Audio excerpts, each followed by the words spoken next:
जय श्री कृष्णा, राधे राधे। श्री देव नारायण जी जयंती की आप सभी को हार्दिक शुभकामनाएं। आज इस पावन अवसर पर अपने देव नारायण जी की कथा का शुभारंभ करते हैं। तो आप सभी से मेरी विनती है कि आप इस कथा को भगवान श्री देव नारायण की याद में श्रद्धापूर्वक सुने और ज्यादा से ज्यादा इस कथा को शेयर भी करें। इस कथा के कई भाग प्रस्तुत किए जाएंगे। इसके लिए आप मीरा भक्ति चैनल को सब्सक्राइब करें और साथ में बेल आइकन को भी दबाएं, ताकि रोजाना प्रस्तुत होने वाली देव नारायण जी की कथा का भाग सबसे पहले आप तक पहुंचे। कथा के अंत में मैं आपसे कुछ सवाल पूछूंगी, उसके जवाब आपको कमेंट बॉक्स में देने हैं। कथा से जुड़े हुए ये सवाल रोजाना की वीडियो के बाद में पूछे जाएंगे, तो आपको उनके सही जवाब देने हैं। जब तक जितने दिनों में ये कथा समाप्त होगी, तब तक पूछे गए सवालों का सही जवाब देने वाले व्यक्ति को मीरा भक्ति चैनल की ओर से इनाम दिया जाएगा। मेरी आप सबसे विनती है कि आप इस कथा को ज्यादा से ज्यादा अपने मित्रगणों में और रिश्तेदारों में शेयर करें। श्री देव नारायण जी राजस्थान के एक लोक देवता, शासक और महान योद्धा थे। इनकी पूजा मुख्यतः राजस्थान, हरियाणा और मध्य प्रदेश में की जाती है। इनका भव्य मंदिर आश्विन में है। उनका जन्म एक लोकप्रिय मंडल जी गुर्जर के परिवार में हुआ था, जिन्होंने मेवाड़ में भीलवाड़ा जिले के पास प्रसिद्ध मंडल झील की स्थापना की थी। मंडल जी अजमेर के राजा विशल देव गुर्जर के छोटे भाई थे, जिन्होंने लगभग 8वीं शताब्दी में अजमेर पर शासन किया था। साथ ही अरब घुसपैठियों का सफलतापूर्वक प्रतिरोध किया और तोमर वंश के शासकों को दिल्ली पर नियंत्रण पाने में भी मदद की। श्री देव नारायण जी का मूल स्थान वर्तमान में अजमेर के निकट नाग पहाड़ था। राजस्थान में प्रचलित लोक कथाओं के माध्यम से सूर्य पुरुष देव नारायण जी के संबंध में विस्तृत रूप से जानकारी मिलती है। देव नारायण जी की फड़ के अनुसार विशल देव और उनके छोटे भाई मांडल जी थे। मांडल जी के पुत्र हरिराम जी थे। हरिराम जी के पुत्र बाघ जी थे और फिर बाघ जी के 14 पुत्र हुए, जो बगड़ावत कहलाए। सबसे बड़े पुत्र सवाई भोज गुर्जर और उनकी पत्नी माता सेडू खटानी के पुत्र के रूप में विक्रम संवत 968 में माघ शुक्ल सप्तमी को अलौकिक पुरुष श्री देव नारायण जी का जन्म मालासेरी गांव में हुआ था। श्री देव नारायण जी के जन्म से पहले बगड़ावतों और राण के राजा दुर्जनशाल के बीच रानी जयमती को लेकर भयंकर युद्ध हुआ था। युद्ध से पूर्व इन दोनों में गहरी मित्रता थी। ये धर्म के भाई थे। और फिर रानी जयमती को लेकर इन दोनों के बीच में खारी नदी के किनारे पर युद्ध हुआ था। उस युद्ध में बगड़ावतों ने अपना वचन निभाते हुए रानी जयमती को अपने शीश दान में दिए। इस तरह बगड़ावतों की वीर गति के बाद में श्री देव नारायण जी का अवतार हुआ था। फिर उन्होंने बड़े होकर राजा दुर्जनशाल का वध किया था। श्री देव नारायण जी के 3 पत्नियां थी। वे महान योद्धा थे। साथ ही उन्होंने अनेकों सिद्धियां प्राप्त की थी। चमत्कारों के आधार पर वे देवता के रूप में पूजे जाने लगे। देव नारायण जी को गुर्जर समाज में इष्ट देव के रूप में पूजा जाता है। श्री देव नारायण जी भगवान श्री हरि विष्णु के अवतार माने जाते हैं। भाद्रपद शुक्ल सप्तमी को उनका देहावसान हुआ था। तो आगे की इस वीडियो में हम इस कथा को विस्तार पूर्वक सुनेंगे कि मांडल जी और राजा विशल देव का स्वभाव कैसा था। मांडल जी ने जिस तालाब का निर्माण करवाया, उसी तालाब में उन्हें घोड़े के साथ जल समाधि लेनी पड़ी। इसके पीछे क्या कारण था? मांडल जी के पुत्र हरिराम जी के शेर के मुख वाला पुत्र उत्पन्न क्यों हुआ, जो बाद में बाघ सिंह कहलाया, जिसका मुख शेर जैसा था और धड़ मानव जैसी थी। बाघ सिंह की शादी कैसे हुई, जिसके बाद उन्हें 24 पुत्र प्राप्त हुए, जो बगड़ावत कहलाई। रानी जयमती कौन थी और बगड़ावत उसे राजा दुर्जनशाल राव के महल से उठाकर क्यों ले आए? रानी जयमती बगड़ावतों के क्या लगती थी और फिर उसे लेकर आपस में धर्म का रिश्ता रखने वाले राव और बगड़ावतों के बीच में भयंकर युद्ध क्यों हुआ और उसी युद्ध में सारे बगड़ावतों को अपने शीश दान क्यों करने पड़े? ऐसा क्या वचन लिया था रानी जयमती ने उनसे? और फिर भगवान श्री हरि विष्णु ने देव नारायण के रूप में साडू माता के यहाँ अवतार क्यों लिया? यह बहुत ही बड़ी और रोचक कथा है। इसके अलग अलग भाग प्रस्तुत किए जाएंगे। तो मेरी आप सबसे विनती है कि हर व्यक्ति इस लोक देवता की कथा को बड़े ही श्रद्धा भाव से सुने और ज्यादा से ज्यादा शेयर करें। तो आइए शुरू करते हैं श्री देव नारायण जी की कथा को विस्तार से। बोलो विष्णु भगवान की जय हो। बोलो भोले शंकर की जय हो। हे विष्णु भगवान, हे भोले शंकर, जो आपकी इस परम पावन कथा को श्रद्धा भाव से पूरा सुने उसकी हर मनोकामना पूर्ण हो और वह अपने जीवन के समस्त सुखों का भोग करे। एक समय की बात है जब अजमेर में राजा बिसल देव का राज था। बिसल जी के एक छोटे भाई थे जिनका नाम था मांडल जी, जो भगवान शंकर के अनन्य भगत थे। एक बार राजा बिसल देव मांडल जी को सेना के लिए घोड़े खरीदने हेतु मेवाड़ भेजते हैं। उन दिनों गर्मी का मौसम था। अजमेर से रवाना हुए मांडल जी अभी तक आधे रास्ते पहुंचे थे कि उनका प्यास से गला सूखने लगा। प्यास से बेहाल हुए मांडल जी ने एक वट वृक्ष की छांव में डेरा डाल दिया और अपने सैनिकों को पानी लाने का आदेश दिया। काफी समय के पश्चात सैनिक निराश होकर लौट आए और बताया कि यहाँ से कोसों दूर तक पानी का कोई स्रोत नहीं है। उसी समय भगवान शंकर ने पनिहारी का रूप धारण किया और मांडल जी की प्यास बुझाई। पानी पीकर प्यासे मांडल जी बहुत ही खुश हुए और उसी स्थान पर लोगों की भलाई के लिए तालाब का निर्माण कार्य शुरू करवा दिया। जो घोड़े खरीदने के लिए बिसल देव जी ने मुहरें दी थी वो सारी की सारी वहीं पर खत्म हो गई। तो मांडल जी ने अपने भाई बिसल देव जी को समाचार पहुंचाया कि घोड़े खरीदने के लिए कुछ मोहरों की और जरूरत है। समाचार मिलते ही बिसल देव जी ने मोहरें और पहुंचा दी, लेकिन मांडल जी तो वहीं पर तालाब का निर्माण कार्य करवाते रहे। इस तरह करते करते काफी समय बीत गया, लेकिन मांडल जी घोड़े लेकर अजमेर नहीं पहुंचे। तो बिसल देव जी को चिंता हुई, तो वो अपने सैनिकों के साथ मेवाड़ के लिए रवाना हो गए। जब इस बात का पता मांडल जी को लगा कि उसके बड़े भाई उसकी खोज के लिए आ रहे हैं, तो उन्होंने उसी तालाब में घोड़े सहित जल समाधि ले ली। जब बिसल देव जी वहां पर पहुंचे और उन्हें सारी बात का पता चला तो उन्हें जानकर बहुत ही दुख हुआ और मांडल जी की याद में उन्होंने तालाब के बीच में एक विशाल छतरी और मीनार का निर्माण कार्य शुरू करवा दिया। वहीं पर मांडल जी के नाम पर मांडल गांव की नींव रख दी। मांडल जी के एक पुत्र था जिसका नाम था हरिराम जी, जिन्हें शिकार खेलने का बहुत ही शौक था। एक बार राजा बिसल देव के राज्य में पुष्कर के नजदीक गांव में एक आदमखोर शेर ने आतंक फैला दिया। शेर रात को चुपके से गांव में प्रवेश करता और छोटे छोटे बच्चों को उठाकर ले जाता। कई बार शिकारियों को बुलाया गया पर कोई भी शेर को मार नहीं पाया। मारने के चक्कर में कई शिकारी खुद मारे गए। रोजाना बच्चों के गायब होने से दुखी होकर गांव वालों ने तय किया कि शेर को जंगल में ही भोजन के रूप में एक आदमी भेज दिया करेंगे, ताकि वह परदेश में प्रवेश ना करे और ज्यादा बच्चों को ना जान से मारे। तो इस तरह से निश्चय करके फिर ऐसा ही किया जाने लगा। एक बार हरिराम जी शिकार खेलते खेलते उसी गांव के नजदीक पहुंचे और सूर्यास्त हो जाने के कारण रात्रि में वहीं विश्राम करने का निश्चय करके वो रात बिताने के लिए गांव के बाहर की तरफ बनी झोंपड़ी में पहुंच गए। वहां पर एक बूढ़ी अम्मा थी, तो हरिराम जी ने उनसे कहा कि मुझे यहाँ एक रात का आश्रय दे दो। तो बुढ़िया ने खुशी खुशी हरिराम जी को रात बिताने की अनुमति दे दी। रात को हरिराम जी ने देखा कि बुढ़िया अपने बेटे को बड़े प्यार से खाना खिला रही थी और साथ ही रो रही थी। तो हरिराम जी ने बुढ़िया से उसके रोने का कारण पूछा।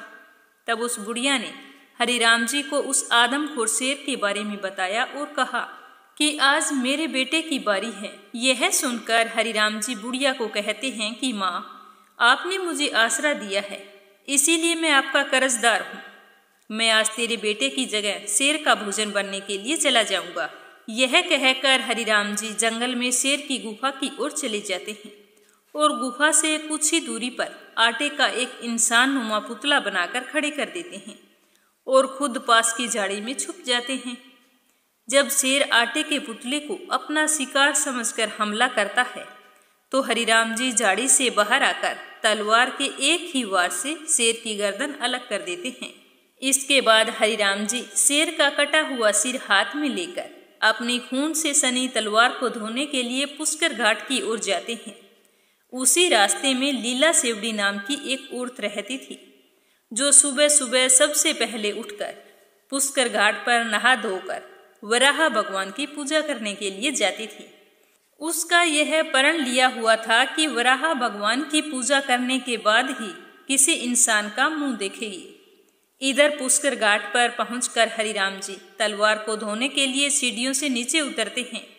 उधर लीला सेवड़ी, जो वराह भगवान की पूजा कर रही होती है, आहट सुनकर पीछे मुड़कर देखती है। हरिराम जी अचानक सामने लीला सेवड़ी को देखकर हड़बड़ाहट में शेर का कटा हुआ सिर आगे कर देते हैं, जिससे लीला सेवड़ी को हरिराम जी का सिर तो शेर का और धड़ इंसान की दिखाई देती है।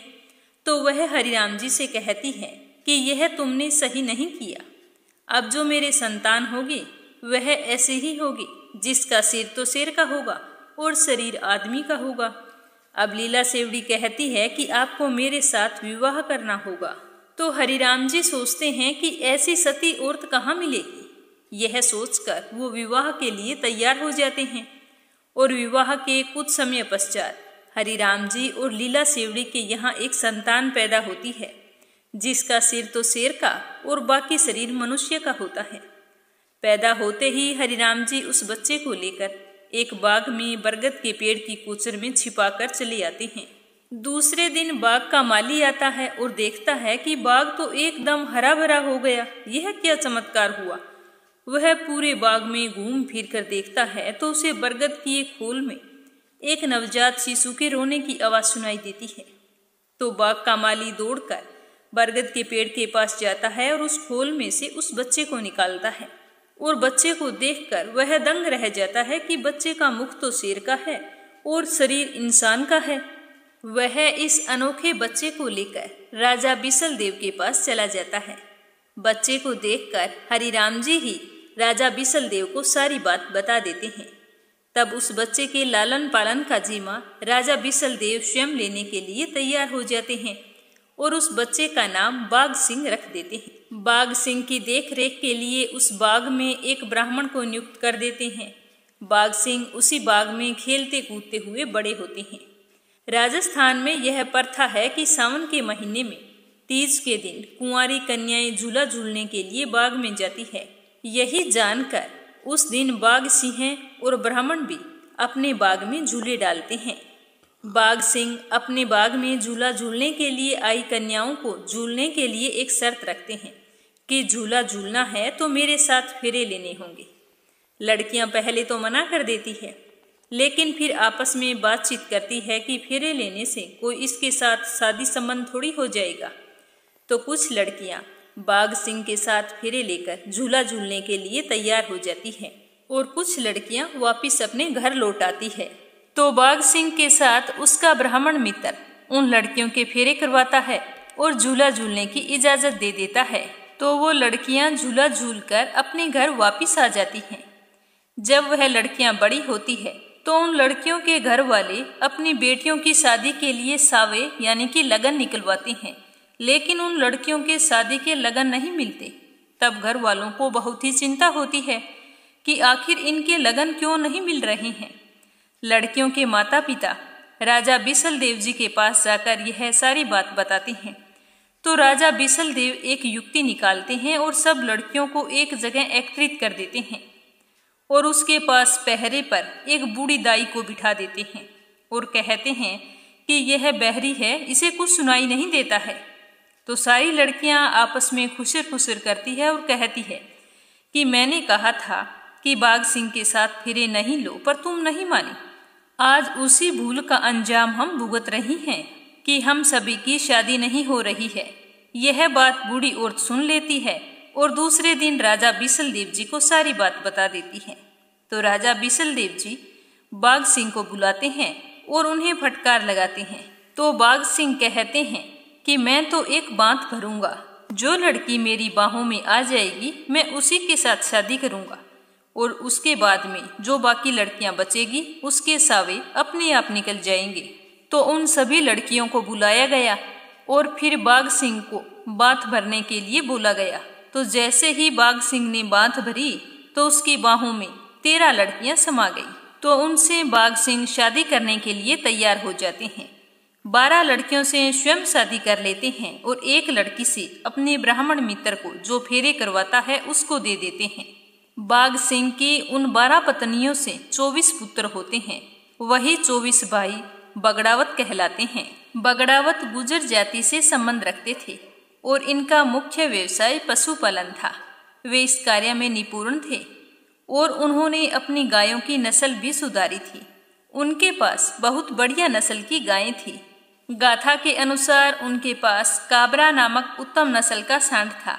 उसके पास 4 बढ़िया नस्ल की गायें थी, जिनमें सुरह, कामधेनु, पार्वती और नांगल गायें थी। इनकी हिफाजत और सेवा में ये लोग लगे रहते थे। बगड़ावत भाइयों में सबसे बड़े तेजाजी सवाई भोज, नियाजी, बहारावत आदि थे। सवाई भोज की शादी मालवा में सांडू खटाने के साथ होती है। सांडू खटाने के यहाँ से भी दहेज में बगड़ावतों को पशुधन मिलता है। एक गवाला जिसका नाम नाप गवाल होता है, उसे बगड़ावत साडू के पीहर मालवा से लाते हैं। नाप गवाल इन सभी के पशुओं को जंगल में चराने का काम करता था।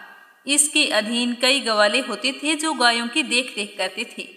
गाथा के अनुसार बगड़ावतों के पास 1,80,000 गायें और 1444 गवाले थे। 24 बगड़ावत भाई अपने गवालों के साथ गायें चराते थे। एक बार सवाई भोज ने ध्यान दिया कि उनकी गायों में से एक गाय ऐसी होती है जो रोज सुबह उनकी गायों के साथ शामिल हो जाती थी और शाम को लौटते समय अलग चली जाती थी। यह देख सवाई भोज अपने भाई नियाजी को कहते हैं कि इस गाय के पीछे जाओ और पता करो कि यह गाय किसकी है और कहाँ से आती है और शाम को कहाँ चली जाती है, और इसके घर जाकर इसके मालिक से अपनी गवाली का मेहनताना भी लेकर आना। तो अपने बड़े भाई की आज्ञा मानकर नियाजी उस गाय के पीछे पीछे जाते हैं। तो वह गाय एक गुफा में प्रवेश कर जाती है। नियाजी भी पीछे पीछे वहां पहुंच जाते हैं और देखते हैं कि गुफा में एक साधु धूनी के पास बैठकर साधना कर रहे हैं। तो नियाजी साधु से पूछते हैं कि महाराज, यह गाय आपकी है? तो साधु कहते हैं कि हाँ, गाय तो हमारी है। तो नियाजी कहते हैं कि आपको इसकी ग्वाली देनी होगी। यह गाय रोजाना हमारी गायों के साथ चरने के लिए जाती है और हम इसकी देख रेख करते हैं। तो साधु कहता है कि कोई बात नहीं बेटा, गवाली भी दे देंगे, चलो अपनी झोली फैलाओ। तो नियाजी अपने कमल की झोली फैलाते हैं। तो बाबा रूपनाथ जी धूणी में से धोबा भरकर धूणी की राख नियाजी की झोली में डाल देते हैं और कहते हैं कि बेटा, मेरे पास तो यही है देने के लिए। तो नियाजी भी कुछ भी बिना कहे राख लेकर वहां से सीधे अपने घर की ओर चल देते हैं। रास्ते में साधु के द्वारा दी गई धूणी की राख को गिरा देते हैं और घर आकर राख लगे कमल को खूंटी पर टांग देते हैं। जब रात होती है तो अंधेरे में खूंटी पर टंगे कमल में से प्रकाश फूटता है। तब सवाई भोज देखते हैं कि कमल में कहीं कहीं सोने एवं जवाहरात लगे हुए हैं। तो वह नियाजी से सारी बात पूछते हैं। तो नियाजी सारी बात बता देते हैं। तो बगड़ावतों को लगता है कि वह साधु कोई जरूर करामाती पहुंचा हुआ साधु है।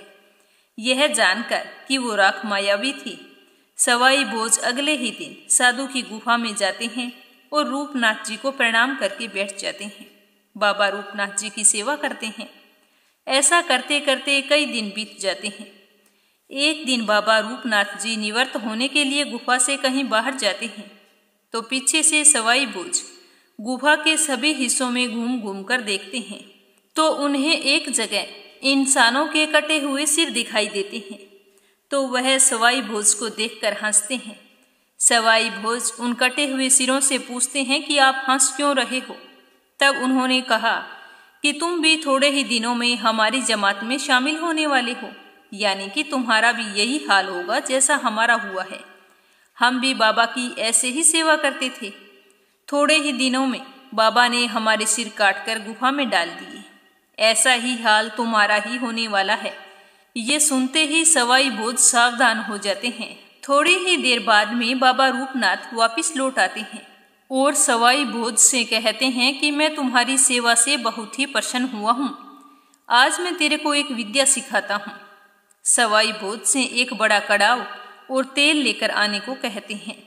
सवाई भोज बाबा रूपनाथ के कहे अनुसार एक बड़ा सारा कड़ाव और तेल लेकर पहुंच जाते हैं। बाबा कहते हैं कि आग जलाकर कढ़ाई उस पर चढ़ा दे और तेल कढ़ाई में डाल दे। तेल पूरी तरह से गर्म हो जाने पर रूपनाथ जी सवाई भोज से कहते हैं कि आज इस कड़ाह की परिक्रमा करते हैं। आगे सवाई भोज और पीछे बाबा रूपनाथ जी कड़ाही की परिक्रमा शुरू कर देते हैं। बाबा रूपनाथ सवाई भोज के पीछे पीछे चलते हुए एकदम सवाई भोज को कड़ाही में धकेलने का प्रयत्न करते हैं। सवाई भोज तो पहले से ही सावधान होते हैं, इसीलिए छलांग लगाकर कड़ाही के दूसरी ओर कूद जाते हैं और फिर बाबा रूपनाथ से कहते हैं कि महाराज अब आप आगे आ जाओ और परिक्रमा फिर से शुरू करते हैं। तो सवाई भोज जवान एवं ताकतवर होते हैं। इस बार वह परिक्रमा करते समय आगे चल रहे बाबा रूपनाथ को उठाकर गरम तेल की कढ़ाई में डाल देते हैं। बाबा रूपनाथ का शरीर कढ़ाई में गिरते ही सोने का हो जाता है। वह सोने का पोरसा बन जाता है। तभी अचानक आकाश से आकाशवाणी होती है कि सवाई भोज तुम्हारी 12 वर्ष की काया है और 12 वर्ष की माया है, यानी 12 साल की ही बगड़ावतों की आयु है और बाबा रूपनाथ की गुफा से मिले हुए धन की माया भी 12 साल तुम्हारे साथ रहेगी। तभी एक आकाशवाणी यह भी होती है कि जो यह सोने का पोरसा है, इसको अगर तुम पांवों की तरफ से काटोगे तो यह और ज्यादा बढ़ेगा, अगर तुम सिर की तरफ से काटोगे तो यह घटता ही जाएगा। इस धन को तुम खूब खर्च करना, दान पुण्य करना। आकाशवाणी समाप्त होते ही बाबा रूपनाथ भी धूनी की राख से पुनः जीवित हो जाते हैं और सवाई भोज को अपना शिष्य बना लेते हैं। सवाई भोज को बाबा रूपनाथ की गुफा से काफी सारा धन मिलता है, जिनमें एक जयमंगला हाथी, एक सोने का खांडा, बूली घोड़ी, सुरहे गाय, सोने का पोरसा, कश्मीरी तंबू इत्यादि। ये सारी दुर्लभ चीजें लेकर सवाई भोज घर आ जाते हैं। घर आकर सवाई भोज बाबा रूपनाथ व सोने के पोरसे की सारी घटना अपने भाइयों को बताते हैं और इस अथाह संपत्ति का क्या करें, इस बात पर भी विचार करते हैं। बगड़ावतों में सबसे बड़े भाई तेजाजी बगड़ावत कहते हैं कि हमें इस धन को जमीन में छुपा देना चाहिए और हमेशा की तरह जब अकाल पड़ेगा तब इस धन का उपयोग करेंगे और इस धन को कई गुना बढ़ा लेंगे।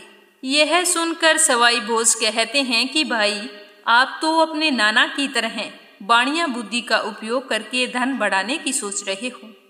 हमें तो इस धन को जन कल्याण के कार्यों में खर्च करना चाहिए और लोगों को खुले हाथ से दान करना चाहिए।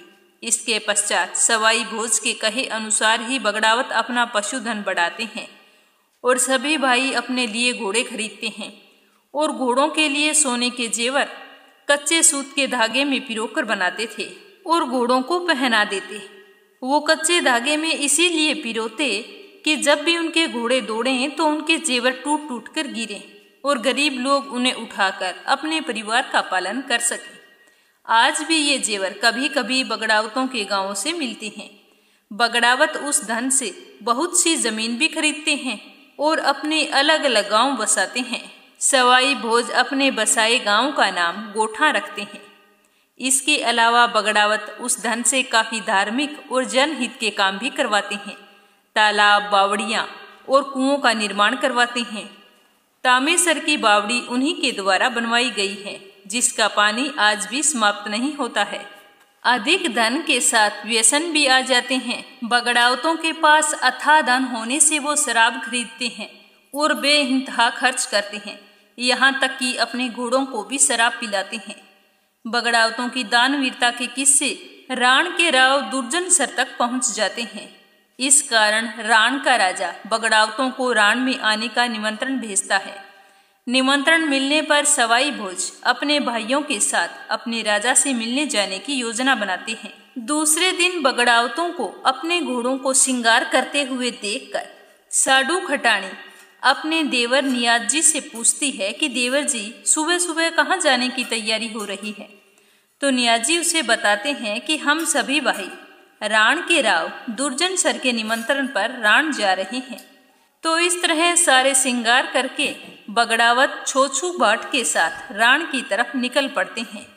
रास्ते में उन्हें पनिहारियां मिलती है और बगड़ावतों के रूप रंग को देखकर आपस में चर्चा करने लगती है। राण में प्रवेश करने से पहले बगड़ावतों को एक बाग दिखाई देता है जिसका नाम नौलखा बाग था। वहां रुककर सभी भाइयों के विश्राम करने की इच्छा होती है। यह नौलखा बाग राव दुर्जन सर की जागीर होती है और बाग का माली इन अनजान राहगीरों को बाग में रुकने से मना कर देता है। तब नियाजी माली को कहते हैं कि हमें पैसा लेकर तो बैठने दो, लेकिन वह माली नहीं मानता, जिससे नियाजी को गुस्सा आ जाता है और वह माली को पीटकर वहां से भगा देता है और उसके बाद नौलखा बाग का फाटक तोड़कर उसमें घुस जाते हैं। इधर बाग का माली मार खाकर राव दुर्जन सर के पास पहुंच जाता है और बगड़ावतों की शिकायत करता है और इधर बगड़ावतों को नौलखा बाग के पास 2 शराब से लबालब भरी हुई झीलों सावन भादवा का पता चलता है। ये शराब की झीलें पातू कलाली की होती है, जो दारू बनाने का व्यवसाय करती थी। सवाई भोज शराब लाने के लिए नियाजी और छोछू भाट को पातू कलाली के पास भेजते हैं।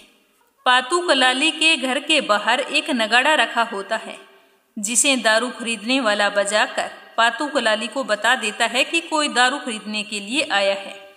नगाड़ा बजाने का नियम यह था कि जो जितनी बार नगाड़े पर चोट करेगा वह उतने लाख की दारू पातू से खरीदेगा। इससे अनजान छोछू भाट तो नगाड़े पर चोट करे जाता है। नगाड़े पर हो रही लगातार चोटों को सुनकर पातू सोचती है कि इतनी दारू खरीदने के लिए आज कौन आया है। तो पातू कलाली बाहर आकर देखती है कि 2 अनजान घुड़सवार दारू खरीदने के लिए आए हैं। तो पातू उन्हें देखकर कहती है कि मेरी दारू महंगी है, पूरे मेवाड़ में कहीं नहीं मिलेगी, केसर कस्तूरी से भी अच्छी है, यह तुम नहीं खरीद सकोगे। तो नियाजी अपने घोड़े के सोने के जेवर उतारकर पातू को दे देते हैं और दारू देने के लिए कहती है। तो पातू सोचती है कि ये ठग हैं, जो पित्तल के जेवरों को सोने के बताकर उसे मूर्ख बना रहे हैं। इसीलिए दारू देने से पहले सोने के जेवर सुनार के पास जांचने के लिए भेज देती है। तो सुनार सोने की जांच करके बताता है कि ये जेवर बहुत ही कीमती है। जेवर की परख होने के बाद पातू नौलखे बाग में बैठाकर बगड़ावतों को दारू देती है। इधर माली की शिकायत सुनकर राव जी अपने सेनापति नीमदेव जी को नौलखे बाग में भेजते हैं। रास्ते में उन्हें नियाजी मिलते हैं और अपना परिचय देते हैं। नियाजी से मिलकर नीमदेव जी वापिस राव दुर्जन सर के पास जाकर कहते हैं कि ये तो बाग जी के बेटे बगड़ावत हैं। राव जी कहते हैं कि फिर तो वे अपने ही भाई हैं। राव जी बगड़ावतों से मिलने नौलखा बाग में जाते हैं और सवाई भोज को अपना धर्म भाई बना लेते हैं।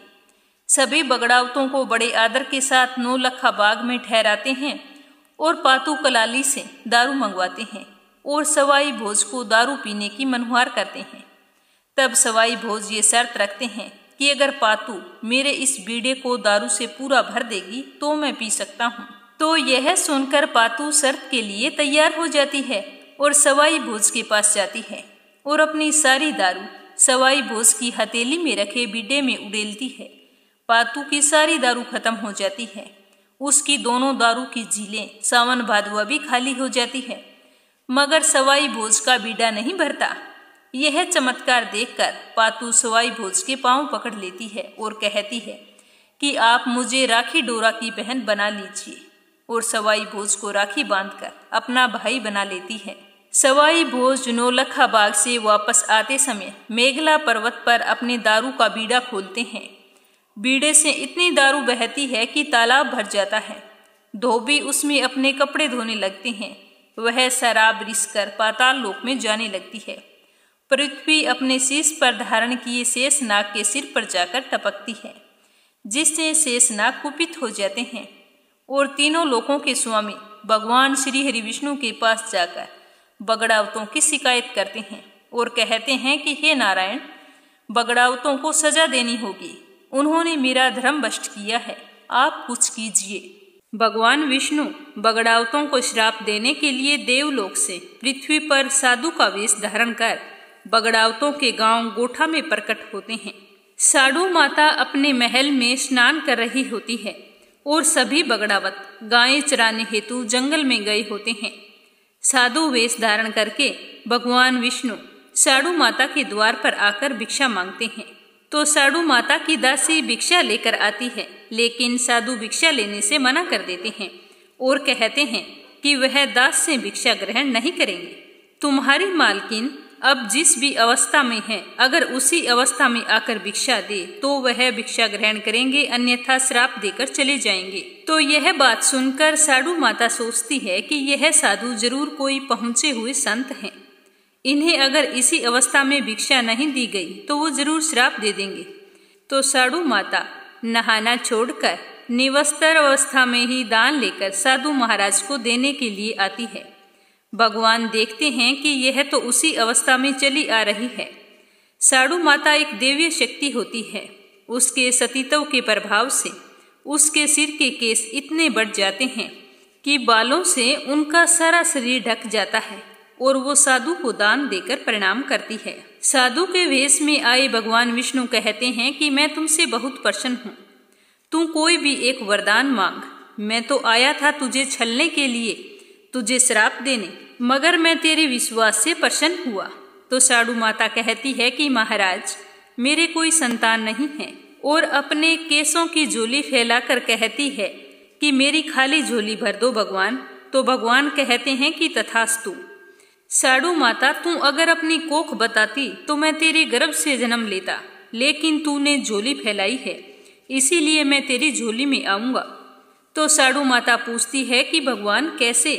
तो साधु महाराज अपने असली रूप में आकर साडू माता को दर्शन देते हैं और कहते हैं कि जब भी तुम पर कोई विपदा आए तो तुम सुवा और सूतक के दिन टालकर सुबह ब्रह्म मुहूर्त में नहा धोकर सच्चे मन से मेरा ध्यान करना। मैं स्वयं तेरी झोली में जन्म लूंगा।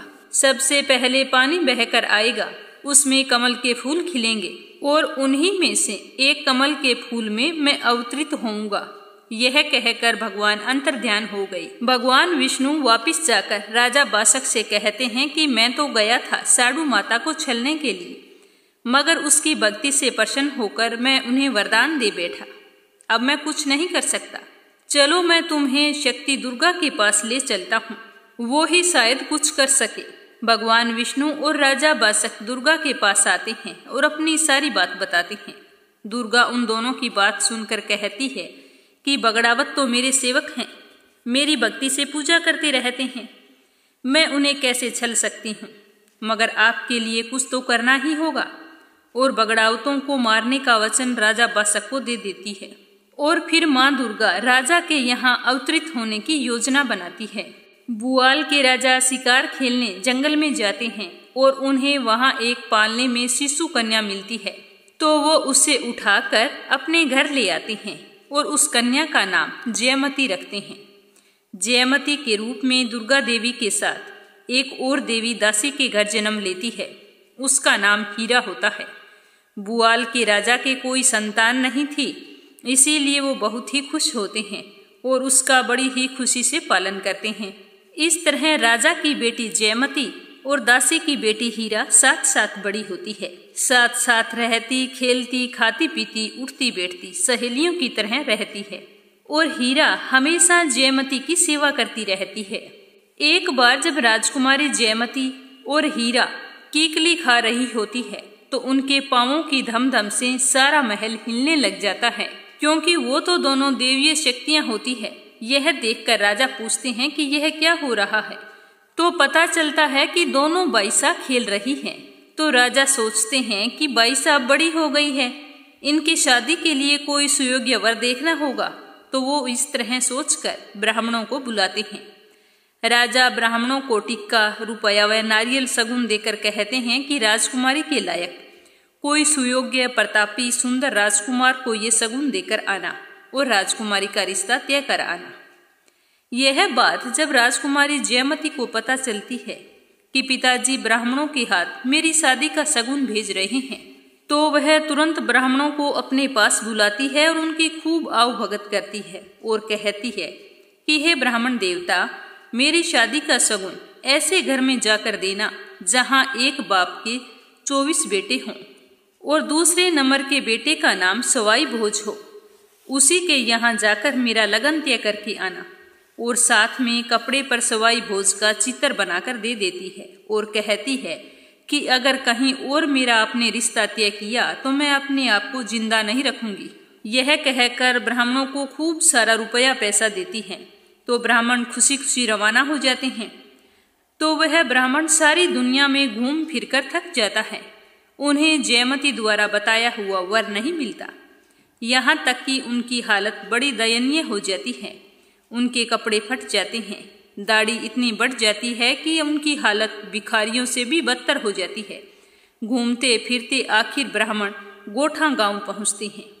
वहाँ उन्हें पनिहारियाँ मिलती है जो उस ब्राह्मण को देखते ही हंसने लगती हैं, क्योंकि उनके कपड़े इतने फटे हुए थे। भूखे प्यासे होते हुए पनिहारियाँ उनसे पूछती है कि आपको क्या दुख है जो आप इतने परेशान हैं। तो ब्राह्मण कहते हैं कि मुझे ऐसे कुल की तलाश है जहाँ एक बाप के 24 बेटे हों। और यह कहते हुए वह ब्राह्मण सवाई भोज का चित्र दिखाता है। चित्र देखते ही पनिहारियाँ कहती है कि यह तो हमारे ही गांव के हैं, और ब्राह्मणों को बगड़ावतों के घर छोड़ देती है। बगड़ावत उनकी आवभगत करते हैं, नए कपड़े खाना पीना देते हैं। तो ब्राह्मण उनकी आवभगत से बहुत ही खुश होते हैं और सवाई भोज को राजा बुआल द्वारा दिया हुआ सगुन का टिक्का और नारियल देते हैं। तो सवाई भोज कहते हैं कि हमारे सभी भाइयों के एक एक दो दो रानियां हैं, इसे लेकर हम क्या करेंगे। और फिर हम तो एक गवाल हैं, एक राजा के यहाँ तो राजा ही संबंध करता है। ऐसा करो कि यह सगुन तुम राण के राजा के यहाँ ले जाओ। तो यह बात सुनकर ब्राह्मण राजकुमारी जयमती द्वारा कही हुई सारी बात बताते हैं और कहते हैं कि यह तो आपके लिए ही है और आपको लेना ही होगा। तो सवाई भोज अपने सभी भाइयों की सहमति से सगुन ग्रहण कर लेते हैं और ब्राह्मणों को राजी खुशी वहां से दक्षिणा देकर विदा कर देते हैं। ब्राह्मण उन्हें राजा बुआल का सारा पता ठिकाना देकर कहते हैं कि फलाने दिन सावे हैं और 4 दिन पहले बारात लेकर बड़े ठाट बाट से शादी करने के लिए आ जाना। तो ब्राह्मणों के जाने के बाद में सवाई भोज अपने भाइयों के साथ मिलकर यह फैसला करते हैं कि यह लगन का टीका हम स्वयं राव जी के यहाँ भिजवा देते हैं।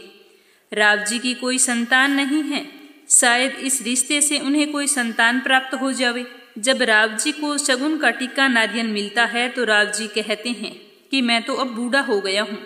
टीका लेने में आनाकानी करने लगते हैं। तो बगड़ावत जिद करते हैं और कहते हैं कि आप चिंता मत कीजिए, शादी का सारा खर्चा हम उठाएंगे। तो राव जी कंजूस प्रवृत्ति के थे, खर्चे की बात सुनकर वो तैयार हो जाते हैं। तो बगड़ावत राव जी से कहते हैं कि हम बारात में इधर से पहुंच जाएंगे और आप उधर से सीधे पहुंच जाना, हम सारे बुआल में ही मिलेंगे। शादी के निमंत्रण पत्र भेजे जाते हैं। पहला निमंत्रण गणेश जी को, सभी देवी देवताओं को, फिर अजमेर, सावर, पिलोदा, सरवाड़, भीलमान और मालवा के सभी क्षेत्रों में निमंत्रण भेजे जाते हैं। राव जी की शादी की खुशी में गीत गाए जाते हैं, उन्हें उपटन लगाया जाता है, नहला धुलाकर उनका श्रृंगार किया जाता है। और इधर 24 बगड़ावत भाई सज धज कर अपने घोड़ों पर सवार होकर बुआल के राजा के यहाँ पहुँच जाते हैं। उन्हें बाग में ठहराया जाता है। बारात में आए हुए बगड़ावतों को देखकर नीमदेव जी कहते हैं कि बगड़ावत तो ऐसे सज धज कर आए हैं कि जैसे शादी इन्हीं की हो रही हो। सबके सिर पर सेहरा बंधा होता है। हीरा सभी बगड़ावतों का स्वागत करती है। जब जयमती को पता चलता है कि बगड़ावत आ गई हैं, तो वह हीरा से पूछती है कि सवाई भोज दिखने में कैसे हैं, और वह सवाई भोज के बारे में ही पूछती रहती है। हीरा जयमती के मन की बात जानती है, इसीलिए सवाई भोज को कलश बांधती है। तो सवाई भोज हीरा के कलश को मोहरों से भर देते हैं। हीरा रानी को जाकर बताती है कि बगड़ावत तो बड़े दातार हैं। फिर राव जी की बारात आती है। बारात का खूब स्वागत सत्कार होता है। जयमती की माता राव जी की आरती उतारती है। हीरा राव जी को कलश बांधती है। तो राव जी तो कंजूस प्रवृत्ति के होते हैं, इसीलिए हीरा के कलश में 1 टक्का डाल देते हैं। हीरा रानी जयमती के पास जाकर कहती है कि राव जी तो एकदम कंजूस हैं। तो जयमती हीरा से पूछती है कि हीरा, राव जी दिखने में कैसे हैं? तो हीरा पूछने लगती है कि आदमी की आयु कितनी होती है। तो रानी जवाब देती है कि 100 बरस। तो हीरा कहती है कि वो तो इतने जी लिए, बाकी की जिंदगी नफे की है, यानी राव जी बूढ़े हो चुके हैं। तोरण का समय होने पर राव जी हाथी के होंदे में सवार हो तोरण मारने के लिए आते हैं। तोरण के पास आते ही हाथी चमक जाता है और थोड़ा पीछे हट जाता है, क्योंकि दासी की बेटी हीरा होती है जो नाहर बनकर तोरण के पास बैठ जाती है। शेर की आंखें देखकर हाथी डर जाता है और राव जी होंदे में गिर जाते हैं। तो तोरण का शुभ मुहूर्त निकल रहा होता है तो सवाई भोज अपने घोड़े को आगे ले जाकर तोरण मार देते हैं। सवाई भोज को तोरण मारते देख राव जी के भाई नीम देव जी और बगड़ावत आमने सामने हो जाते हैं। जैसे तैसे आपस में समझौता किया जाता है और फिर जयमती हीरा को सवाई भोज से खांडा मांगने बुआल के बाग में भेजती है। और जब हीरा खांडा लेकर आती है तब उस पर मोड़ बांधती है। जयमती खांडे के साथ फेरे ले लेती है और खांडा वापस भिजवा देती है। जब सवाई भोज खांडे पर मोड़ और मेहंदी लगी हुई देखते हैं तो नियाजी से कहते हैं कि भाई, निया टीका नारियल अपने पास आया, तोरण हमने मारा, फेरे अपने खांडे के साथ हुए, तो यह लुगाई मेरी हुई या फिर रावजी की हुई? तो नियाजी कहते हैं कि दादा भाई, लुगाई तो अपनी ही हुई, लेकिन अब क्या करना चाहिए? तो सवाई भोज नियाजी को समझाते हैं कि अभी तो जयमती को रावजी के साथ जाने दो, हम बाद में निपट लेंगे। और जब फेरों का समय आता है तो रानी जयमती रावजी के साथ अपना रूप बनाकर बैठ जाती है और उसी स्वरूप के फेरे रावजी के साथ हो जाते हैं। इस तरह रावजी का और उस रूप का विवाह हो जाता है। रावजी अपनी रानी जयमती को लेकर रवाना होते हैं। जिस रथ में रानी जयमती हीरा के साथ होती है उस रथ में गाड़ीवान रथ को दौड़ाता हुआ आगे ले जाता है। बगड़ावत भी पीछे पीछे आ रहे होते हैं। तो जयमती हीरा से कहती है कि मैं रावजी के साथ नहीं जाना चाहती और गोठा का रास्ता आने से पहले कोई युक्ति लगाते हैं कि सवाई भोज से एक बार मुलाकात हो जाए। जिस जगह पर 2 रास्ते फंटते हों, एक राण की ओर और दूसरा गोठा की ओर जाता है, वहां हीरा अपने चमत्कार से शेर बनकर उस गाड़ीवान को डरा देती है और वो बैल के पैरों में गिर जाता है और जोर जोर से चिल्लाता है कि नाहर नाहर। तो यह शोर सुनकर पीछे आ रहे बगड़ावत अपने घोड़ों को दौड़ाकर आगे पहुंच जाते हैं। नियाजी पूछते हैं कि भाभी जी कहाँ है नाहर? नियाजी जयमती को पहली बार भाभी कहकर पुकारते हैं। तो रानी जयमती कहती है कि नाहर वाहर कुछ नहीं है, मुझे आपसे एक बात करनी थी। मैंने सवाई भोज को अपना पति माना है, उनकी तलवार के साथ फेरे लिए हैं। मैं रावजी के यहाँ एक पल भी नहीं रह सकती, आप मुझे अपने साथ ले चलिए। यह कहकर जयमती सवाई भोज और नियाजी के सामने रोने लगती है और कहती है कि मैंने तो लगन का टीका आपके यहाँ भेजा था, इसे आपने बूढ़े रावजी के पास भेज दिया। मैं इसके साथ नहीं रहूंगी, आप मुझे अपने साथ ले चलिए। तो नियाजी कहते हैं कि हमें थोड़ा समय दीजिए। फिर सवाई भोज जयमती को वचन देते हैं और कहते हैं कि अभी तो तुम रावजी के महलों में जाओ और हम सब तैयारी करके 6 महीने बाद वहां से ले आएंगे।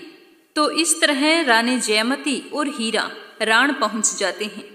रानी जयमती रावजी को अपने नजदीक नहीं आने देना चाहती, इसीलिए वह रावजी से कहती है कि हमारे लिए अलग महल बनवाओ तो ही हम तुम्हारे साथ रहेंगे। रावजी नई रानी के लिए महल बनाने की जिद मान लेते हैं और महल बनवाने का काम शुरू हो जाता है। महल बनाने के लिए सैकड़ों कारीगर दिन भर लगे रहते हैं। दिन में कारीगर काम करते हैं, लेकिन रात में रानी जयमती और हीरा जाकर उसे बिगाड़ देती है। ऐसा करते करते महल 6 महीनों में जाकर तैयार होता है। बहुत इंतजार करने पर रानी जयमती व्याकुल हो जाती है। फिर वह हीरा से पूछती है कि 6 महीने तो बीत गई, बगड़ावत कब मुझे लेने के लिए आएंगे? तो हीरा कहती है कि वे नहीं आएंगे, वे अपने काम में लग गए होंगे, भैंसे चराने में, गाय चराने में उलझ गए होंगे। तो रानी कहती है कि सवाई भोज ने वचन दिया है, उनका वचन महादेव का वचन है, वे जरूर आएंगे। 6 महीने पूरे होने पर जयमती हीरा से परवाना लिखवाती है। उसमें यह लिखवाती है कि जैसे सीता रावण की कैद में थी, उसी तरह मैं राण में रावजी की कैद में हूँ। अपने वचन के अनुसार मुझे यहाँ से जल्दी से छुड़वा कर ले जाओ। तो हीरा चील बनकर बगड़ावतों के यहाँ रानी का वो पत्र पहुँचा देती है। बगड़ावतों के दरबार में सभी भाई बैठे होते हैं। हीरा चील बनकर आकाश में उड़ती हुई आती है और रानी जयमती का पत्र वहां पर गिरा देती है, जिसे नियाजी देख लेते हैं और अपनी ढाल से ढक देते हैं। यह सब सवाई भोज देख लेते हैं और फिर अकेले में पूछते हैं कि भाई नियाजी, क्या संदेश लिखा था? वो कागज का परवाना कहाँ है जो ऊपर से गिरा था? तो नियाजी को हमेशा 6 महीने आगे का एहसास पहले ही हो जाता था, इसीलिए वो भांप जाते हैं कि इस परवाने पर अगर हमने गौर नहीं किया तो सभी मारे जाएंगे। सवाई भोज जिद करते हैं तो नियाजी पत्र सवाई भोज को दे देते हैं। सवाई भोज रानी जयमती का पत्र पढ़ते हैं और फिर सभी बगड़ावत भाई आपस में बैठकर निर्णय लेते हैं कि रानी को रावजी के यहाँ से भगाकर लाना ही होगा। रानी को भगाकर लाने के बाद क्या होगा, इन सभी बातों पर विचार विमर्श किया जाता है और बगड़ावत सारी तैयारी में जुट जाते हैं। तेजाजी को भी गाड़ीवान भेजकर पाटन की कचहरी में बुलाया जाता है। साड़ू माता नियाजी को बुलाकर पूछती है कि क्या बात है, कहाँ की तैयारी हो रही है। तो नियाजी उन्हें सारी बात बता देते हैं कि किस तरह सवाई भोज की शादी रानी जयमती के साथ हो गई। फिर नियाजी साड़ू माता से कहते हैं कि हम सब रानी को लेने जरूर जाएंगे। वो हमारे भाई सवाई भोज के खांडे के साथ शादी कर चुकी है। ऐसा कहकर नियाजी और बाकी सभी भाई अपने घोड़ों की तैयारी करते हैं। तो साड़ू माता उन्हें जाने के लिए मना करती है। तो नियाजी कहते हैं कि हमने शक्ति को वचन दिया है, इसीलिए जाना तो पड़ेगा। साड़ू माता कहती है कि ऐसी औरत को घर लाने का क्या फायदा जिसके लिए खून बहाना पड़े। एक भवानी के लिए आपको अपने माथे देने पड़ेंगे। साड़ू माता फिर नियाजी को समझाती है कि घर में एक औरत है तो दूसरी औरत क्यों लाते हो, लेकिन नियाजी नहीं मानते और जयमती को घर लाने की बात को फिर से दोहरा देते हैं। तो तेजाजी की पत्नी तेजाजी को कहती है कि आप तो बणिये के भांजे हो, आप रण में मत जाना। साड़ू माता कहती है कि मैं दारू यहीं मंगवा देती हूँ, राण में दारू पीने मत जाना, मैं प्याले भरकर यहीं पिला दूंगी। तो नियाजी फिर कहते हैं कि वचन दिया हुआ है, जाना तो पड़ेगा। साड़ू माता बगड़ावतों को जाने के लिए बार बार मना करती है, पर वो नहीं मानते। साड़ू माता कहती है कि पर नारी को अंग लगाना अच्छा नहीं है। रावण चाहे कितना ही बलवान था, मगर सीता का हरण करने से उसका भी अंत हो गया। जयमती रावजी की स्त्री है, पर नारी को आप घर मत लाओ, इसका अंजाम बुरा होगा। साड़ू माता नियाजी को बताती है कि मैंने सपना देखा है कि खारी नदी के ऊपर घमसान युद्ध हो रहा है, कटे हुए माथों का ढेर लगा हुआ है, मेरी आंखों से आंसू आ रहे हैं। माता कहती है कि मैंने भवानी को मुंडमाला धारण किए हुए खारी नदी के घाट पर बैठा देखा है। इस पर नियाजी कहते हैं कि माता जी, सपना तो झूठा होता है, सपने पर क्या यकीन करना। जब बगड़ावत साड़ू माता के बहुत समझाने पर भी नहीं मानती तो साड़ू माता बगड़ावतों के गुरुजी को एक पत्र लिखती है कि गुरुजी, आपके चेले गलत रास्ते पर जा रहे हैं, आप ही आकर इन्हें समझाइए। तो बाबा रूपनाथ जी पत्र का जवाब देते हैं कि साड़ू माता, रानी को तो जरूर लाना है। नियाजी बाबा रूपनाथ का पत्र पढ़कर सबको सुनाते हैं। बगड़ावतों के यहाँ रणजीत का नगाड़ा बजने लगता है। साड़ू माता कहती है कि बाबा जी को आग बुझाने के लिए कहा था और इन्होंने तो आग और लगा दी। नियाजी रानी जयमती की सुंदरता का वर्णन साड़ू माता के सामने करते हैं। उनके श्रृंगार और रूप के बारे में बताते हुए उन्हें रानी पद्मिनी की उपमा देते हैं। तो यह सुनकर साड़ू माता नियाज से कहती है कि आप जाओ और रानी को लेकर आओ। मैं नई रानी को अपनी बहन जैसी समझूंगी और उसे लेकर आओगे तो उसकी आरती उतार कर हंसी खुशी उसका स्वागत करूंगी। तभी दूसरी सारी रानियां साड़ू माता से कहती है कि रानी जयमती, खूबसूरत तो बहुत होगी, लेकिन है तो किसी दूसरे की औरत, तो हमें तो उसे घर लाना ठीक नहीं लगता।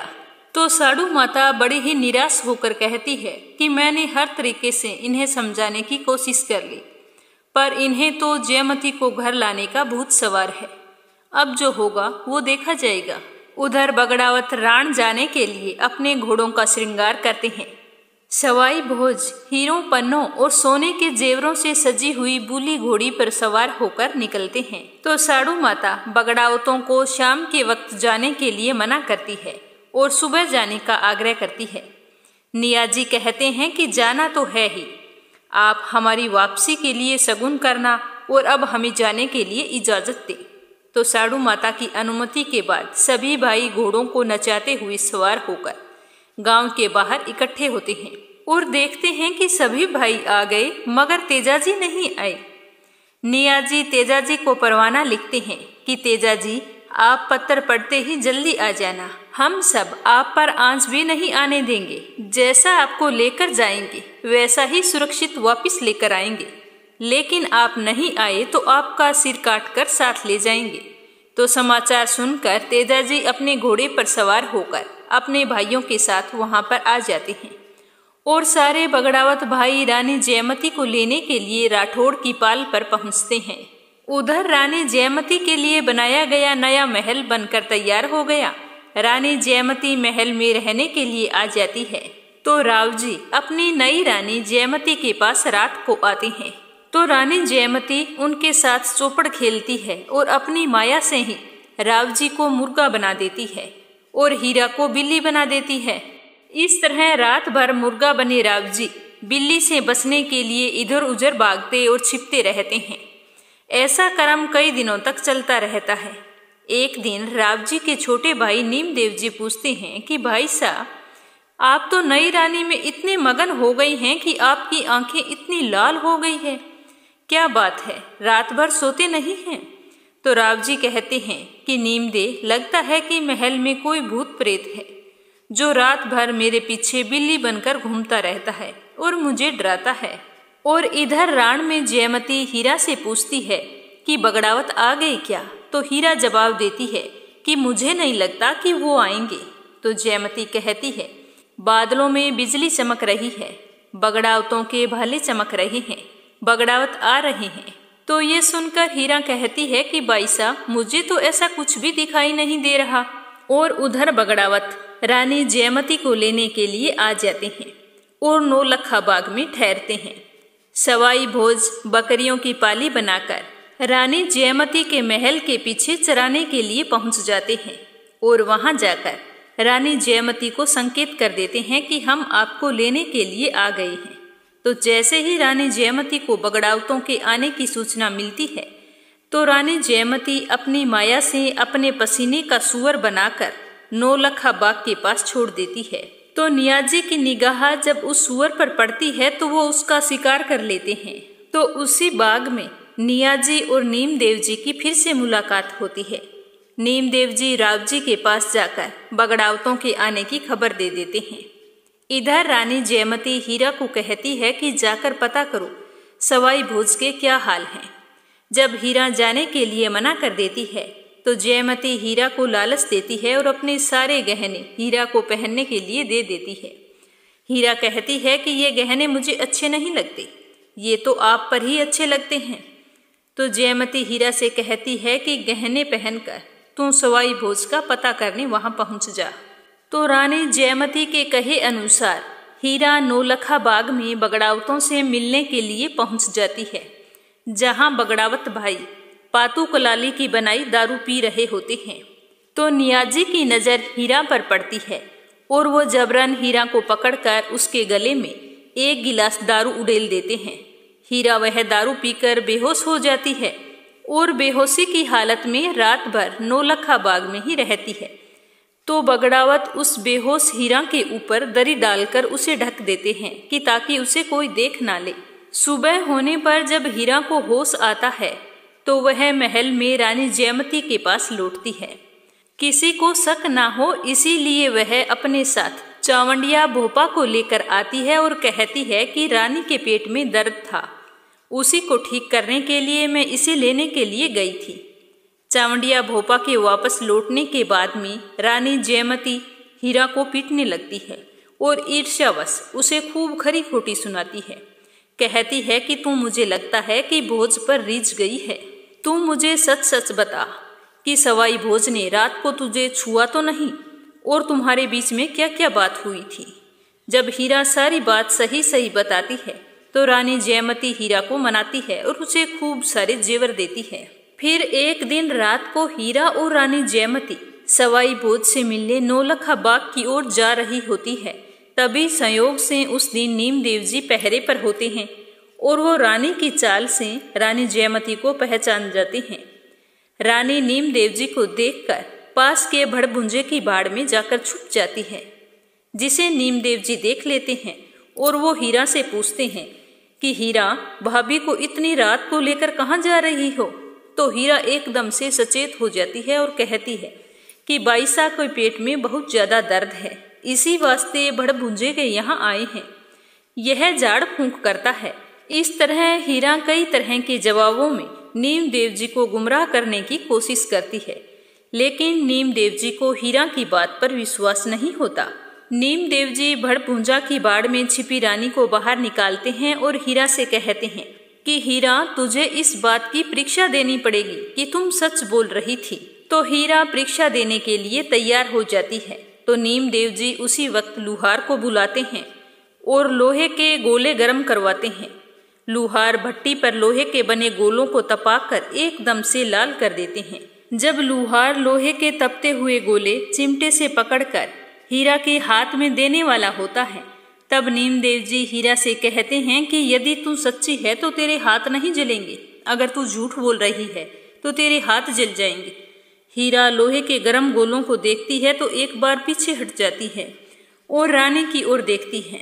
फिर अचानक हीरा को लाल तपते हुए गोले के ऊपर एक चिंटी चलती हुई दिखाई देती है, तो वो समझ जाती है कि यह बाईसा का चमत्कार है और वह तपते हुए गोलों को अपने हाथ में ले लेती है। तो नीमदेव जी कहते हैं कि तुम सच कह रही हो, लेकिन रानी सा के पेट में दर्द था तो भड़भुंजे को महल में ही बुलवा लेते। इतना कहकर नीमदेव जी वहां से चले जाते हैं।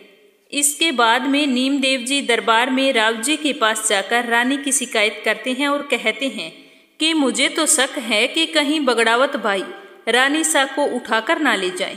तो नीमदेव जी की बात सुनकर राव जी कहते हैं कि राण में जब तक आप जैसे उमराव है तो ऐसे कैसे कोई रानी को उठाकर ले जा सकता है। रानी जयमती दूसरे दिन हीरा के हाथ बगड़ावतों को संदेश भेजती है कि आप कुछ दिन तक यहीं विराजो, नौलखा बाग को छोड़कर कहीं मत जाना और महलों की ओर भी मत आना, नहीं तो लोग समझेंगे कि बाईसा तिरिया चरित्र है। तो रानी जयमती का यह संदेश लेकर हीरा नियाजी के पास जाती है और उन्हें संदेश देकर वापस लौट आती है। जब हीरा लौटकर रानी जयमती के पास आती है तो रानी जयमती हीरा से पूछती है कि सवाई भोज से क्या बात हुई थी। तो हीरा बताती है कि वो सवाई भोज से तो मिली ही नहीं, वो तो नियाजी को संदेश देकर वापिस आ गई है। तब रानी कहती है कि तूने नियाजी से बात क्यों की? तुझे सवाई भोज से मिलने के लिए भेजा था और तू नियाजी से मिलकर वापिस आ गई। तो हीरा कहती है कि रानी जी, आपका आज मुझ पर से भरोसा उठ गया है और आपका और मेरा मेल नहीं हो सकता। अब मैं आपके साथ नहीं रह सकती। तो रानी हीरा को बार बार मनाती है, उसकी खूब तारीफ करती है और कहती है कि हीरा, तेरे को मैं सारे सिंगारों से सजाऊंगी। और हीरा को अपने कपड़े और सारे गहने देकर हीरा को बड़ी ही मुश्किल से मनाती है और कहती है कि हीरा, तू मेरा साथ कभी मत छोड़ना। तू मुझे यह बता कि हीरा यहाँ से कैसे निकला जाए, कोई तो उपाय करो। तो हीरा कहती है कि राव जी का पहरा चारों ओर लगा हुआ है, क्या करें, यहाँ से किसी भी हाल में जा नहीं सकते। राव जी को तो हम सूअर का शिकार करने भेज देंगे, मगर पहरे का क्या करेंगे। फिर हीरा कहती है कि बाईसा, आप पेट दुखने का बहाना बनाओ। तो रानी हीरा की सलाह लेकर ऐसा ही करती है। तो हीरा भागकर राव जी के दरबार में जाकर फरियाद चिल्लाती है। तो राव जी पूछते हैं कि क्या बात है। तो हीरा कहती है कि बाईसा के पेट में बहुत ही जोरों का दर्द हो रहा है, लगता है ये बीमारी तो इनकी जान लेकर ही छोड़ेगी। तो राव जी नीमदेव जी को कहते हैं कि भाई नीमदेव, रानी जी की बीमारी बढ़ती ही जा रही है, कोई अच्छा जाना माना भोपा हो तो पता करवाओ। 6 महीनों से ये बीमारी निकल ही नहीं रही। तो अपने भाई की आज्ञा मान नीमदेव जी उर्दू के बाजार में आते हैं। वहां उन्हें चावंडिया भोपा मिलता है। वो नीमदेव जी की सारी बात सुनकर कहता है कि डाकण, भूत प्रेत, मूठ, दुष्ट आत्मा को तो मैं मिनटों में खत्म कर देता हूँ। तो उसे नीमदेव जी अपने साथ महलों में ले जाते हैं। नीमदेव हीरा से कहते हैं कि इसे ले जा और तेरी बाईसा को दिखा। तो हीरा भील को लेकर रानी जयमती के महल में जाती है। तो रानी अपनी माया से भोपा में भाव डाल देती है, जिसे भोपा राव जी के पास आकर कहता है कि रानी को मैं ठीक तो कर सकता हूँ। तो राव जी कहते हैं कि कर सकता हूँ क्या मतलब, क्या करना होगा। तो भोपा कहता है कि रानी जयमती ने भेरुंजी से अपने लिए राजा जैसा वर मांगा था, तो उन्होंने राजा जैसा वर तो पा लिया, मगर भेरुंजी की जात अभी तक नहीं जिमाई, इसीलिए इन्हें भेरुंजी का दोष लग गया है, इन्हें जात जिमानी पड़ेगी। तो नीमदेव जी हीरा से पूछते हैं कि जात जिमाने का क्या लगेगा। हीरा बताती है कि 12 मन का पुआ, 12 मन की पापड़ी, 12 मन का सूअर, जिसके बाल खड़े नहीं होवे, खून निकला हुआ ना हो, उसको बाईसा के ऊपर से वार कर छोड़ो तो बाईसा बचे, नहीं तो इसकी जान नहीं बचेगी। और यह टोटका सिर्फ राव जी को ही करना होगा और किसी के हाथ का सूअर नहीं चढ़ेगा। तो ये सारी बात सुनते ही राव जी सूअर का शिकार करने के लिए अपनी सेना तैयार करने का हुक्म कर देते हैं। उसमें सभी उमराव दिया जी, कालू मीर, सावर के उमराव और राव जी के खासम खास सरदार और 500 घुड़सवार तैयार हो गए। इतने में दिया जी ने कहा कि राव जी महलों में पहरा अच्छा लगाना, क्योंकि 24 बगड़ावत भाई नौलखा बाग में डटे हुए हैं, वो कहीं रानी सा को उठाकर ना ले जावें। तो राव जी कहते हैं कि वो मेरे भाई हैं और उन्होंने ही मेरी शादी रानी जयमती से करवाई है, पैसा भी उन्होंने ही खर्च किया है, इसीलिए वो ऐसा कभी नहीं कर सकते। फिर भी राव जी कुछ सोचते हुए शिकार पर जाने से पहले नीमदेव जी को पहरे की जिम्मेदारी सौंप देते हैं। और उधर रानी जयमती अपने पसीने से एक सूअर बनाती है, उसका वजन 12 मन होता है, और अपनी माया से उसे राव जी के आगे छोड़कर कहती है कि हे सूअर जी, राजा जी को नाग पहाड़ से भी आगे दौड़ाते हुए ले जाना और 4 दिनों तक वापस आने का अवसर मत देना। तो इस तरह राव जी उस सूअर के पीछे दौड़ते दौड़ते नाग पहाड़ से आगे निकल जाते हैं। नाग पहाड़ पर पहुंचकर वह माया से बनाया हुआ सूअर गायब हो जाता है। इस तरह राव जी और सारे सामंतों को शिकार के बहाने दूर भेजकर रानी जयमती और हीरा बगड़ावतों के साथ भागने की योजना बनाती है। राव जी शिकार पर जाते समय नीमदेव जी को पहरे पर लगा जाते हैं कि रानी का ध्यान रखना। तो रानी हीरा से कहती है कि हीरा, राव जी तो गए पर नीमदेव जी को पहरे पर लगा गए हैं, इसका क्या उपाय करें। तो हीरा कहती है कि बाजार से जहर मंगवाओ और लड्डू बनवाओ। तो फिर हीरा के कहे अनुसार जहर के लड्डू बनाए जाते हैं और फिर भेरुंजी को चढ़ाकर हीरा सबको वो लड्डू बांट देती है। जो भी लड्डू खाता है वो 4 घंटे की नींद में सो जाता है। इस तरह हीरा जिस रास्ते से जाना होता है उस रास्ते में सभी लोगों को वो लड्डू बांटकर वापिस आ जाती है, ताकि उन्हें जाते हुए कोई देख ना ले। जैसे ही वह चावंडिया भोपा जी को लड्डू देती है तो वो लड्डू खाकर हीरा से कहते हैं कि हीरा, मैंने तो मुंह मीठा शायद कई वर्षों बाद किया है। हीरा वापिस आकर रानी जयमती को कहती है कि मैंने लड्डू सबको दे दिए, मगर नीमदेव जी की सवारी महल के सामने घूम रही है। बाईसा, तुम श्रृंगार करो और पीछे के रास्ते से बगड़ावतों के यहाँ चले जाते हैं। हीरा रेशम की डोर लेकर आती है और उसकी रस्सी बनाती है और उस रस्सी को महल के पिछले वाली खिड़की से नीचे डाल देती है। उसी के सहारे दोनों उतरकर महल से बाहर निकल जाती है और फिर रानी और हीरा दोनों नौलखा बाग के बाहर अपनी माया के प्रभाव से बाग के दरवाजे पर जो ताले होते हैं उन्हें खोल देती है। तो यह देखकर बाग का माली रानी के पांव छूता है और रानी जी बगड़ावतों से मिलने के लिए अंदर चली जाती है। सवाई भोज अपनी बुली घोड़ी पर रानी जयमती को और नियाजी अपने 9 लखे घोड़े पर हीरा को बैठाकर राण से भाग निकलते हैं। रास्ते में रानी सोचती है कि बगड़ावतों की परीक्षा लेती हूँ और देखती हूँ कि ये रावजे की सेना से मुकाबला कर पाएंगे या नहीं कर पाएंगे। और रानी वहीं पर घोड़े से नीचे उतर जाती है और अपने पाँव की पायल खोलकर गिरा देती है और कहती है कि मेरी पायल बावड़ी में गिर गई है, उसे निकाल कर लाओ। अपनी करामात दिखाओ, नहीं तो मुझे यहीं छोड़कर वापस चले जाओ। तो सवाई भोज शिव महादेव जी का ध्यान करते हैं और पानी के ऊपर वो पायल तैरने लगती है। तो सवाई भोज रानी को पायल वापस दे देते हैं। जब वो वापस वहां से चलने लगते हैं तब रानी जयमती का हाथ सवाई भोज के कलेजे पर रखा होता है और अपने मेल से तितर बनाकर घोड़ी के आगे छोड़ देती है, जिससे घोड़ी चमक जाती है और चमक कर जोर से उछलती है। तब सवाई भोज की धड़कन तेज हो जाती है और रानी जयमती कहती है कि सवाई भोज जी, घोड़ी के चमक जाने से ही आपका कलेजा इतने जोर से धड़कने लगा है। आप मुझे लेकर जा रहे हैं, मगर विशाल जी की विशाल सेना के सामने क्या आप लड़ पाओगे?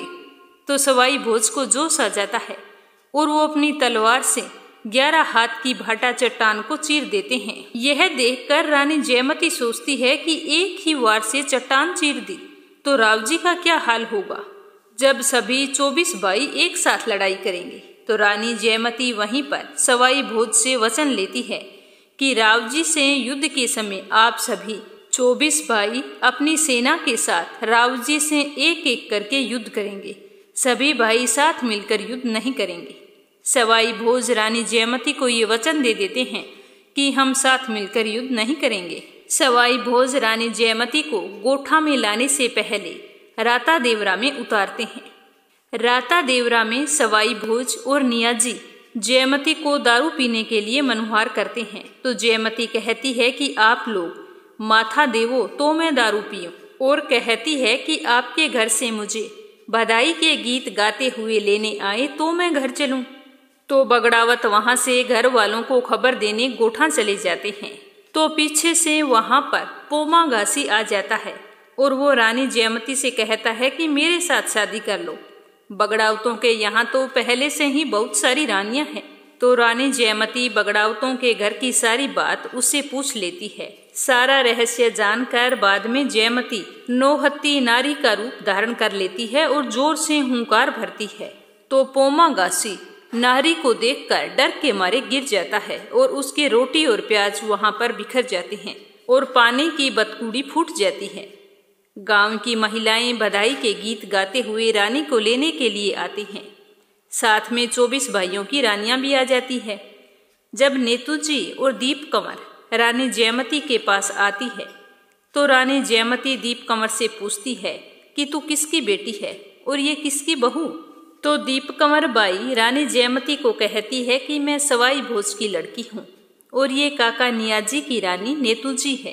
तो वहां पर सारी आई हुई रानियां रानी जयमती के पांव छूती है, पर नेतुजी जयमती के पांव नहीं छूती। जब सब औरतें रानी को लेकर गोठा पहुंचती है तो वहां पर साड़ू माता आरती उतारकर नववधू का स्वागत करती है। तो रानी जयमती साड़ू माता से कहती है कि आपने बहुत प्यार से मेरा स्वागत किया है, आज तो मैं आपकी सोत बनकर आई हूँ। जब देव नारायण भगवान आपकी गोद में खेलेंगे तब मैं आपकी बहू बनकर आऊंगी। रानी जयमती को उनके महल में ले जाया जाता है। रानी जयमती और सवाई भोज गोठा के महल में चौपड़ खेलते हैं।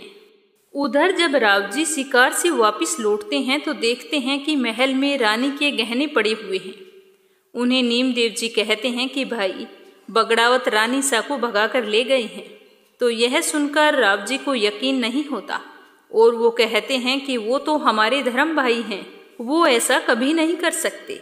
जब चारों ओर संदेश वाहक दौड़ाए जाते हैं कि रानी सा का पता लगाओ, तो राव जी के संदेश वाहकों से पता लगता है कि रानी जयमती तो बगड़ावतों के यहाँ गोठा में है।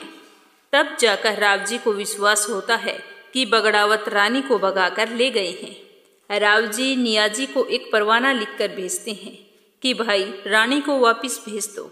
नियाजी जवाब में राव जी को पत्र लिखते हैं कि हमने तो रानी को शिव जी के चढ़ा दी है, अगर आपको रानी चाहिए तो दूसरा ब्याह कर लो।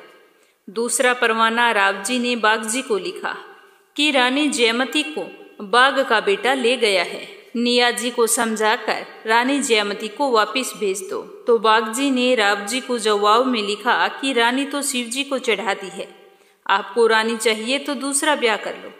राव जी बगड़ावतों को खूब समझाने का प्रयास करते हैं कि रानी जयमती को राण पहुंचा दो, नहीं तो अंजाम बुरा होगा।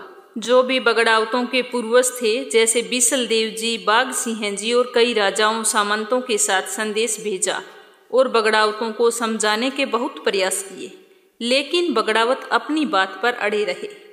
अब राव जी एक संदेश बाबा रूपनाथ के यहाँ भेजते हैं कि आपके चेले बगड़ावत रानी जयमती को ले गए हैं, आप उन्हें समझाइए कि वो रानी को वापस भेज दें।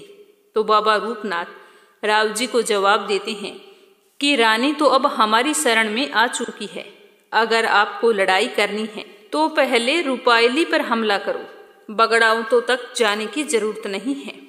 फिर बाबा रूपनाथ बगड़ावतों को संदेश भेजते हैं कि आप लोग लड़ाई की तैयारियां कर लो, राव जी से युद्ध करना है, अब चाहे जो हो जाए रानी जी को वापस नहीं भेजना। तो सभी बगड़ावत अपने गुरु का संदेश पढ़कर जोश से भर जाते हैं और एक संदेश तेजाजी को पाटन की कचहरी में भेज देते हैं। संदेश पाकर तेजाजी भी युद्ध के लिए तैयार हो जाते हैं। लड़ाई शुरू करने से पहले बगड़ावत अपने सभी सामंतों को संदेश वाहक भेज फौज इकट्ठी कर लेते हैं और दुगने जोश से युद्ध की तैयारी के लिए अपने अपने घोड़ों पर पहुंच जाते हैं। रानी जयमती को दिए वचन के अनुसार सभी भाइयों को अलग अलग अपने खेड़ों से ही लड़ाई लड़नी थी और उधर राव जी अपने 52 गढ़ों के खास सामंतों, जिनमें दियाजी, कालूमीर पठान, टोडा का सोलंकी इत्यादि के साथ अपनी सेना को रुपायली में पहला हमला बाबा रूपनाथ पर करने के लिए भेजते हैं। वहां बाबा रूपनाथ अपने सभी नागा साधुओं की फौज के साथ युद्ध के लिए तैयार होते हैं।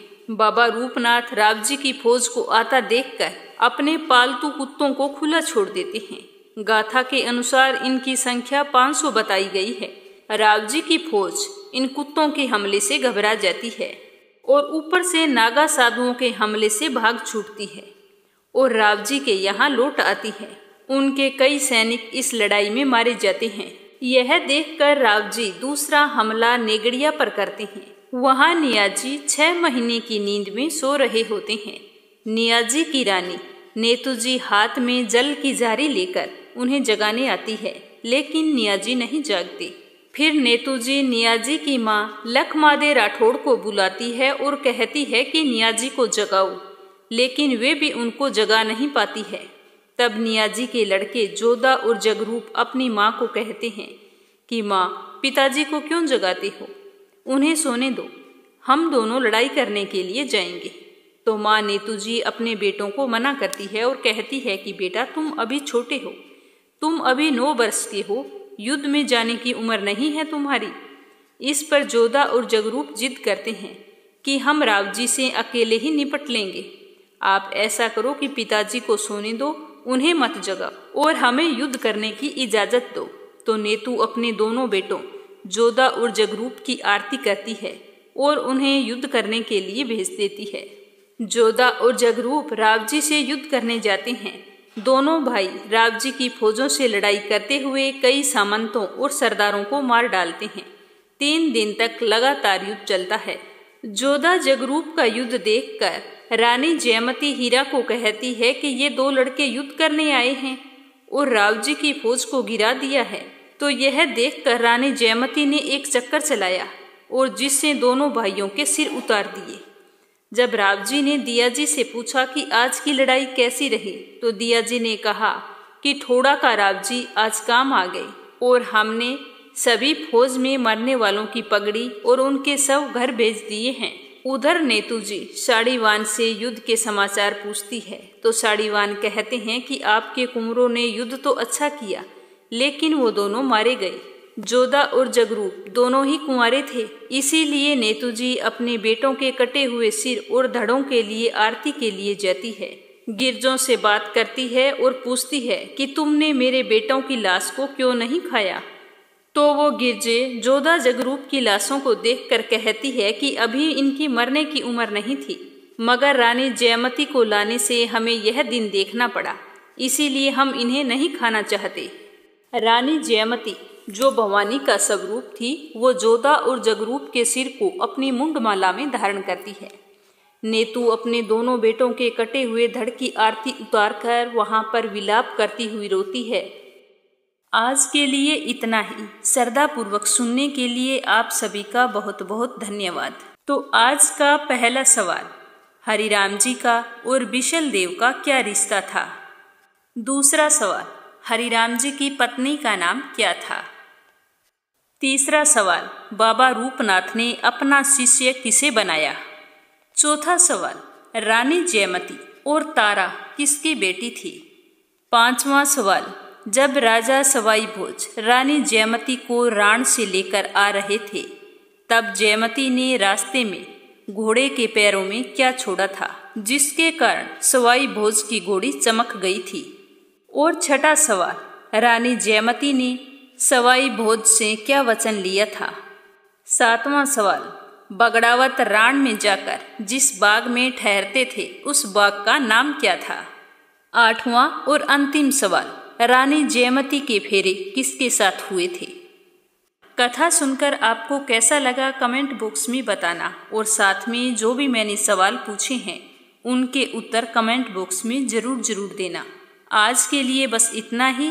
कल फिर मिलेंगे कथा के अगले भाग के साथ। तब तक के लिए जय श्री कृष्णा, राधे राधे।